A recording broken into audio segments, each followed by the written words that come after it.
Welcome, graceful viewers, to the second in a three-part series featuring Dolores Cannon, a famous American psychic researcher. Ms. Cannon has traveled around the world lecturing on topics such as accessing memories from previous lives through a form of hypnosis called past life regression, the meaning of the year 2012, and messages she's received from the 16th century French prophet Nostradamus. In 1555, Nostradamus published a collection of his visions of the future in the celebrated book, The Prophecies.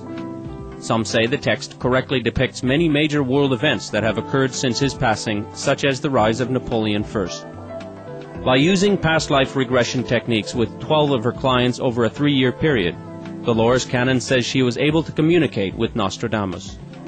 In her 3-volume set, Conversations with Nostradamus, she provides translations of 1,000 prophecies by Nostradamus using modern-day language. It's a very strange story. But once it happened, he said he wanted the prophecies interpreted in modern English for our time, so we would know what was happening. Nostradamus initiated contact with Miss Cannon, but it was not his spirit that spoke to her through her clients. Rather, she says, it was the prophet speaking to her while alive in his own time. In the beginning of my work, I didn't understand about simultaneous time. Now I have a little better understanding about it. But he kept saying, you're not speaking to us, the dead, when we're doing this. I'm not a spirit floating around out here. He was living his life in his house in France, writing the prophecies. And it was very interesting because during the whole 3 books, we're interacting in his life. And we learned more about him than anybody else has ever known about him. He was telling us the worst case scenarios. What would happen if mankind didn't do something to stop it? So what he was telling us was what could happen if we went down that path. Mm-hmm. One thing he said is that there is many probabilities and possibilities to the future. It's not set in stone. There are nexus points where something has to occur, points when something they had to appear at that time. From that nexus point, time branches out in many probabilities according to which path you want to travel down.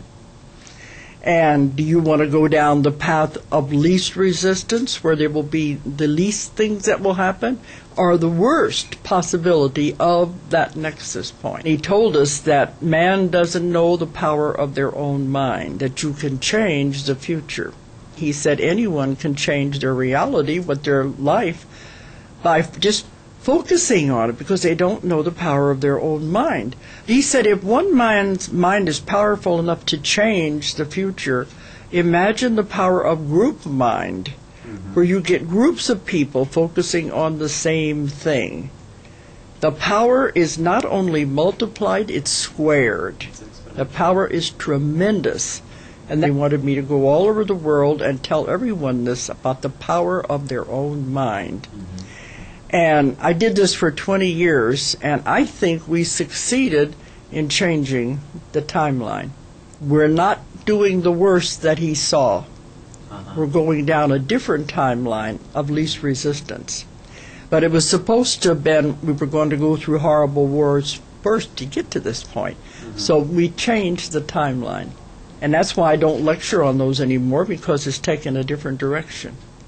So I've been through that, and now I'm focusing on my Convoluted Universe book series, because that has to do with complex concepts and theories. It's to stretch the mind. The 3-volume Convoluted Universe series contains lost knowledge and secrets that Dolores Cannon says were revealed to her over a 20-year period through working with clients in past life regression sessions.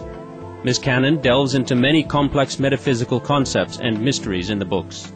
Among the topics covered include the history of our Earth, Atlantis, the Bermuda Triangle, the Ark of the Covenant, and the Shroud of Turin.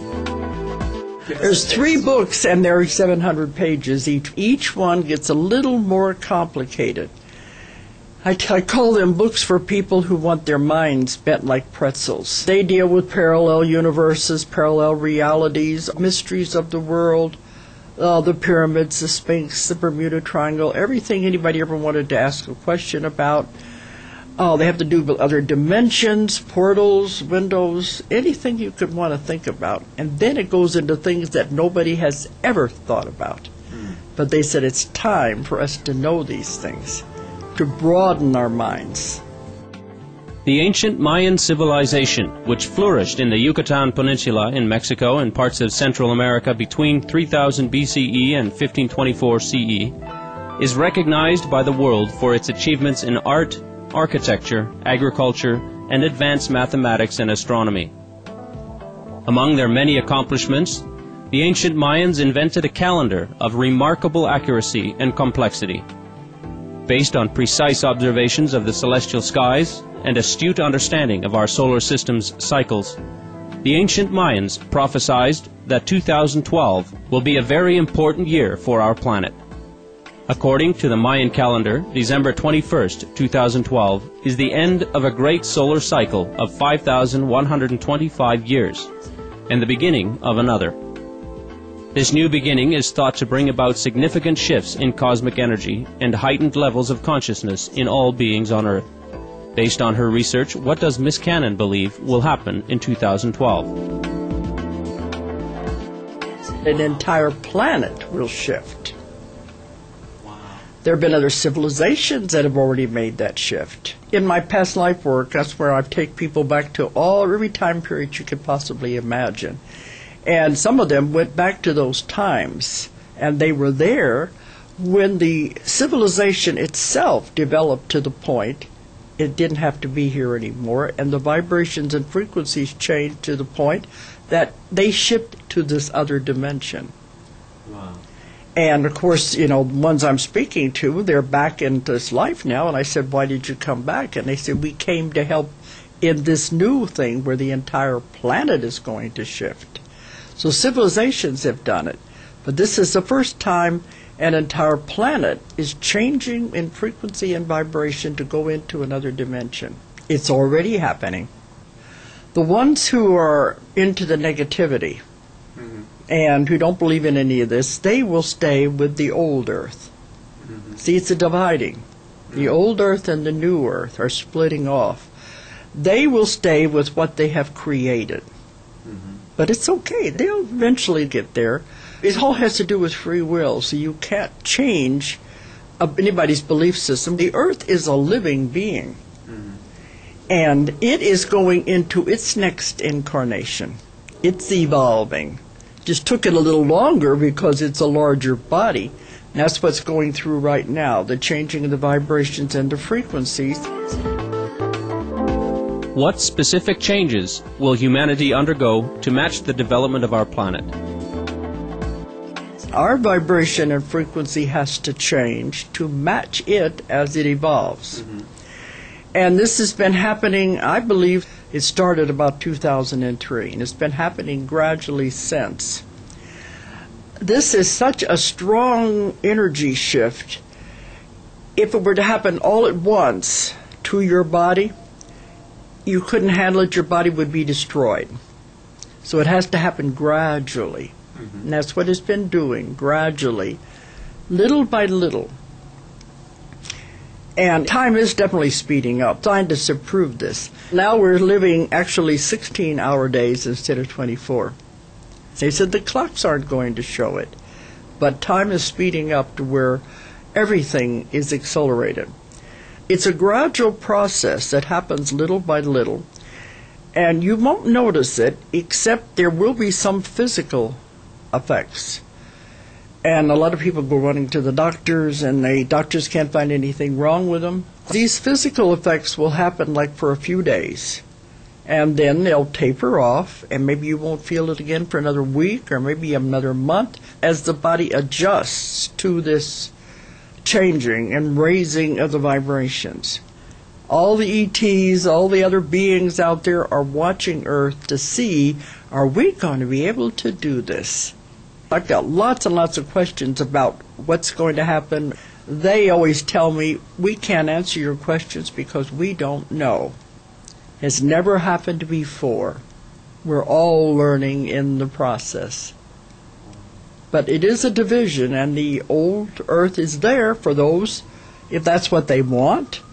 They're staying with what they have created. We're going to move on, but they said eventually they'll catch up. All the disasters, the wars, and everything will be with the old earth.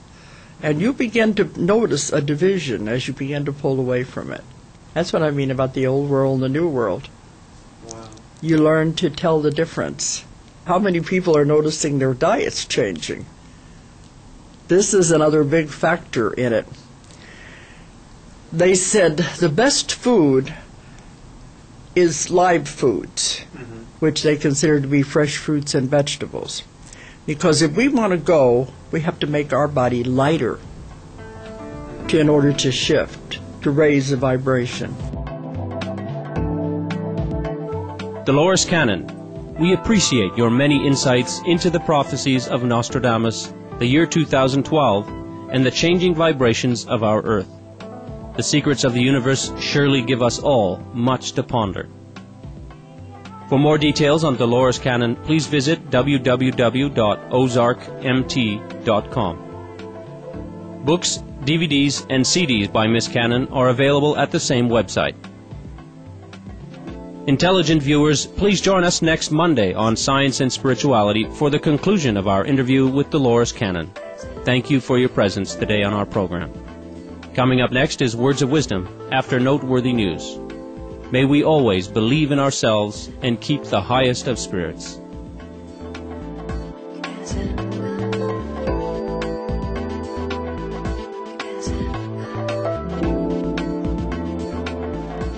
For more details, please visit www.suprememastertv.com/SS